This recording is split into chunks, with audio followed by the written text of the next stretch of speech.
निराशा में आशा कार्यक्रम में आपका स्वागत है। आइए सुनते हैं परमेश्वर के सुंदर वचन। मैं लक्ष्मी निराशा में आशा कार्यक्रम में आप सभी श्रोताओं का स्वागत करती हूँ। आप सबों को मेरा प्यार भरा नमस्कार। और आज का हमारा विषय है आत्मिक स्थिरता। आत्मिक स्थिरता को पूर्णतः परिभाषित कर पाना मुश्किल है। आत्मिक स्थिरता वह है जो परमेश्वर पर अपना भरोसा बनाए रखता है, चाहे परिस्थितियां कैसी भी हो, और वह बिना संदेह अपने विश्वास पर कायम रहता है। आत्मिक स्थिरता यह परमेश्वर के साथ व्यक्तिगत प्रार्थना और पवित्र वचन के माध्यम से निरंतर और विश्वास योग्य संबंध का परिणाम है, क्योंकि बिना पवित्र आत्मा के आत्मिक स्थिरता को प्राप्त कर पाना कठिन है। हाँ, यह संभव है। कभी कभी हमारे विश्वास में संदेह आ सकता है और यह स्वाभाविक भी है, परंतु जो व्यक्ति परमेश्वर पर पूर्ण भरोसा रखते हैं, यदि उनके विश्वास में संदेह होगा भी तो वह संदेह बारिश के बुलबुले के समान होगा, जो क्षण भर के लिए आता है और तुरंत समाप्त भी हो जाता है। निम्न तरीके से आत्मिक स्थिरता हमारे जीवन में आ सकती है। पहला, आपसी प्रेम, भाईचारा और एक दूसरे को क्षमा करने से, क्योंकि ये गुण हमें आत्मिक शांति प्रदान करती है। दूसरा, किसी भी कठिन और दुख की परिस्थितियों को खुद पर हावी नहीं होने देना। और तीसरा, अपने बाहरी और भीतरी मनुष्यत्व में अनुशासन बनाए रखने से, क्योंकि एक अनुशासित व्यक्ति ही निश्चित लक्ष्य तक पहुंच पाता है। ये सभी गुण हमें आत्मिक स्थिरता की ओर ले जाने में हमारी मदद करती है।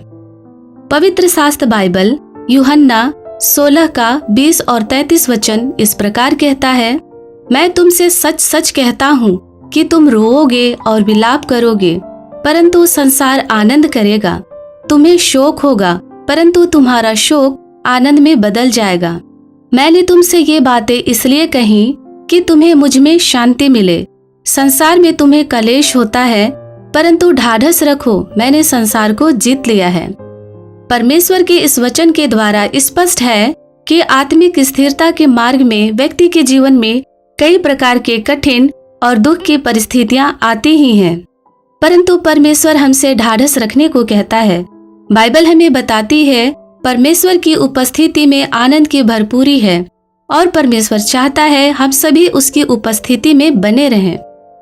परमेश्वर हमें शिक्षा देते हैं कि हमें संसार में अपनी परिस्थितियों को ना देखें, क्योंकि संसार में कोई भी ऐसी वस्तु नहीं जो हमें सच्ची शांति और आत्मिक स्थिरता प्रदान कर सके। बाइबल बताती है प्रेरित पौलुस को जब जेल में डाला गया था, वे इस बात से थोड़ा भी शोकित नहीं थे, परंतु वे तब भी आत्मिक शांति और आत्मिक स्थिरता में थे। और वे जेल में रहते हुए भी कलीसिया को यही शिक्षा देते थे कि परमेश्वर में आनंदित रहो, मुझे देखो और मेरा अनुसरण करो, क्योंकि मैं संसार से नहीं परंतु परमेश्वर में आनंदित रहता हूँ। इस प्रकार प्रेरित पौलुस के आत्मिक जीवन से भी सीख सकते हैं कि परमेश्वर में बने रहकर किस प्रकार आत्मिक स्थिरता को प्राप्त किया जा सकता है। आत्मिक स्थिरता में बने रहना यह जीवन की सबसे बड़ी चुनौती है, इसलिए इस विषय के लिए भी परमेश्वर से प्रतिदिन प्रार्थना करने की आवश्यकता है कि परमेश्वर आत्मिक स्थिरता की ओर बढ़ने में हमारी सहायता करे। आज के इस संदेश के द्वारा परमेश्वर आप सबों को आशीष दे। धन्यवाद।